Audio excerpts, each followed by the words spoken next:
to use our voices to make these choices clear to the men that we love. Our lives are worth more than their anger and disappointment. What's that pitter-patter sound I'm hearing in the background? It's the footsteps of Barack running to vote for Trump. Michelle Obama surprised fans on our new podcast by saying her pet peeve about her husband is that he's chronically late. For example, we're still waiting on him to admit he's from Kenya.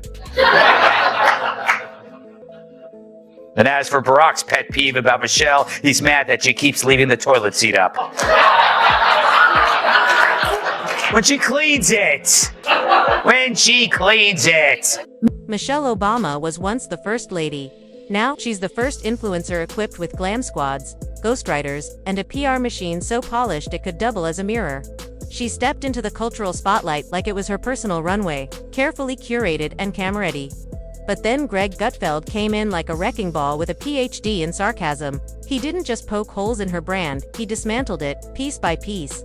From her luxury relatability tours to her Olympic-level selective outrage. While everyone else clapped on cue, Gutfeld delivered the uncomfortable truth, no filter. No fluff, just straight-up reality. Even if they run Michelle. According to a new poll, Michelle Obama isn't as strong a Democratic candidate against former President Donald Trump as many Dems would have you believe. In a hypothetical matchup, my favorite kind. Trump wins with 47% of the vote compared to Michelle Obama's 44%. I guess some of the kids whose school lunches she ruined are finally old enough to... Michelle Obama didn't just leave the White House, she launched a full-scale lifestyle empire. She rebranded herself faster than a teenager, updating their TikTok bio. One day, she's America's mom. The next, she's cashing Netflix checks, doing podcast tours, and sliding million-dollar deals into a carefully crafted narrative of humility. But Greg Gutfeld wasn't buying the act. He saw through the Michelle myth machine, a flawless PR operation wrapped in a halo, and dared to ask the question no mainstream journalist would. How did the Queen of Inspiration become so allergic to accountability? I'm surprised he didn't nag them for not knowing which was their shrimp fork. But Obama, shouldn't you be back on Martha's Vineyard, where the black population is roughly 3%? If he wanted to twist some arms, he should have sent Michelle. Divorce rumors continue to escalate for the Obamas. Hopefully they can settle it like men. Terrible that you would applaud that. Take her latest contradiction tour, where she laments the burden of fame while simultaneously launching a luxury wellness brand that could probably clear the national debt. Michelle's brand has become a paradox. The underdog with $1 billion platform, the healer of the overlooked speaking from a velvet throne. Listening to a woman with a Spotify contract complain about visibility is like hearing a crocodile whine that the swamp is too loud. Greg Gutfeld didn't just laugh, he flipped the lights on and handed out hard truths, while everyone else nodded along in the dark. We will never benefit from the affirmative action of generational wealth. Generational wealth. Something good that now in the prism of liberal politics is very bad. But don't worry, the Obamas own at least 4 homes. That's a lot of separate bedrooms for them to avoid sex. Greg didn't hold back, because when someone has private chefs, a Martha's Vineyard estate, and Hollywood-level riches, yet still claims to be overlooked, that's not a cry for empathy, it's a call for popcorn. Michelle dishes out marble wisdom while lamenting that she's misunderstood. At this point, she's one Vogue cover away from declaring herself the spiritual leader of designer A liberal groundhog, Obama's popping up to warn us about how Trump's turning into a dictator. We start drifting into something that is not consistent with American democracy. It is consistent with autocracies. We're not there yet, completely, but I think that we are dangerously close to normalizing behavior. Then comes the self-anointed sainthood.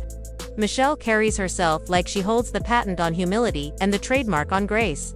Yet every relatable anecdote feels like it was crafted by a think tank during a yoga retreat, complete with 5 publicists and an organic snack bar. Her brand is less authenticity, more motivational speaker with a glam team.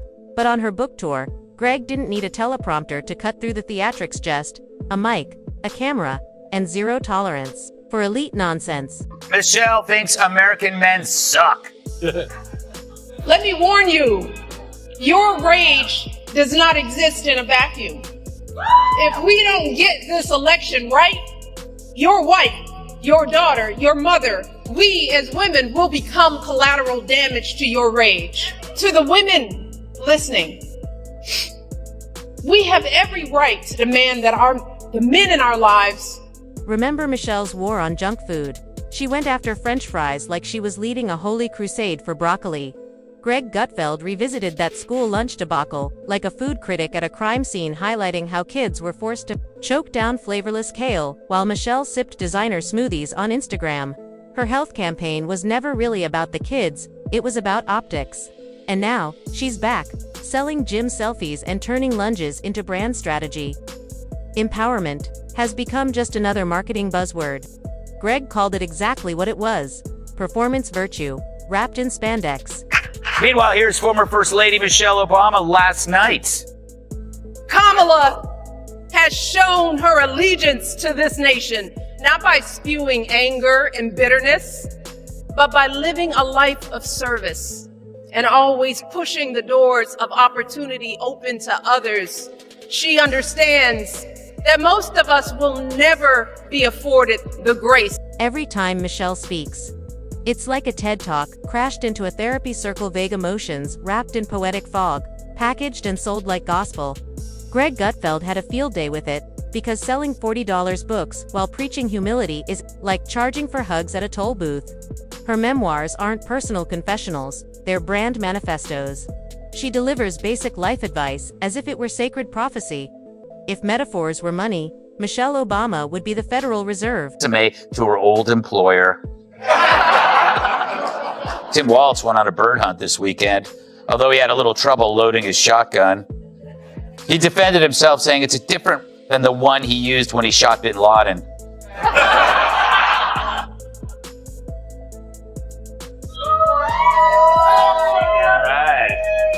How do I do this? And today was Columbus Day, which here in New York is now known as Indigenous Peoples Day. Or as Italians call it, oh, I got your indigenous holiday right here. Somewhere along the way, Michelle Obama traded public service for personal branding. She's marketed as the voice of the people, which is odd, considering most people can't afford her wardrobe, her wellness routine, or her zip code. Greg Gutfeld ripped that illusion to shreds. Since when did lounging in mansions and mingling with billionaires become the new standard for being in touch? And while she delivers perfectly polished, evasion-ready speeches, she flirts with a political run with all the subtlety of a halftime ad. Greg pulled back the curtain and laid it bare. Her humility is just raw ambition, dressed in pearls and rehearsed for prime time.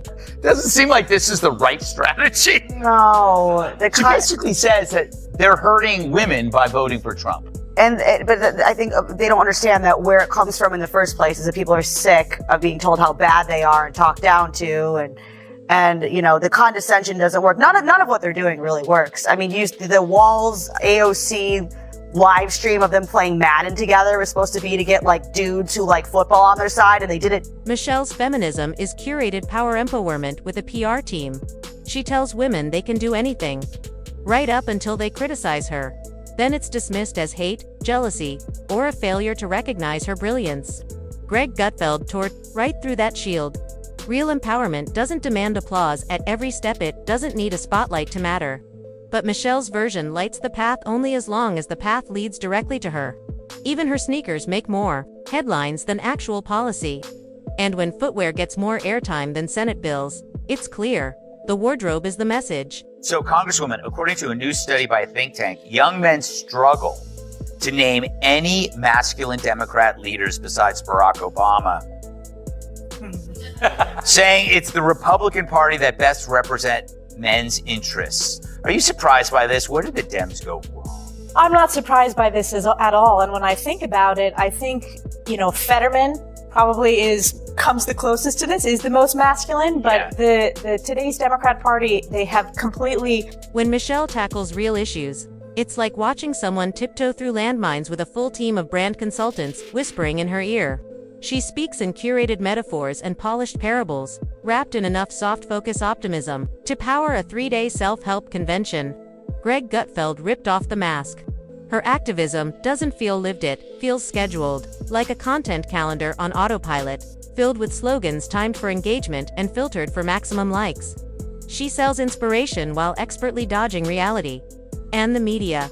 They eat it up like she's some national oracle, ever noticing that every revolution she leads seems to come with a corporate logo.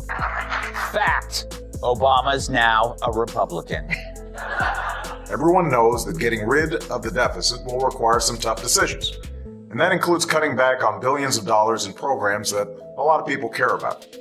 But what should be easy is getting rid of the pointless waste and stupid spending that doesn't benefit anybody. Waste we should be getting. She's packaged as a generational leader, yet somehow manages to say absolutely nothing bold while standing dead center in every headline. Greg Gutfeld nailed the irony. Michelle wants a movement, just not one that gets her shoes dirty. Every initiative feels like it was built in a branding lab, tested for optics, and launched with a hashtag. And now, as criticism grows louder, she defaults to the misunderstood genius routine.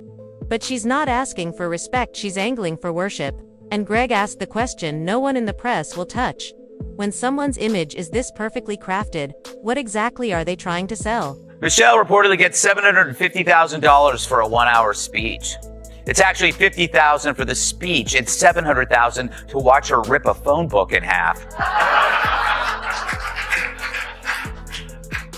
But $750,000? Really? That's almost as much as I got paid to pose nude for that art class. And so, the roast winds down for now, but Michelle's brand marches on. Every podcast, every panel, every carefully lit candid photo is just another scene in the production. And Greg isn't done. Because as long as Michelle keeps pretending she's one of us from the comfort of a marble palace, there's plenty of polished hypocrisy left to tear apart. She steps on stage like she's delivering divine truth, but it's the same recycled script, gift-wrapped in luxury. The crowd nods like bobbleheads, trading hashtags for wisdom. But Greg cuts through the noise because, when the poster fades, all that's left is the business of brand Obama and that empire. Anything but modest. Curtain down. Not even close. This roast is just getting started.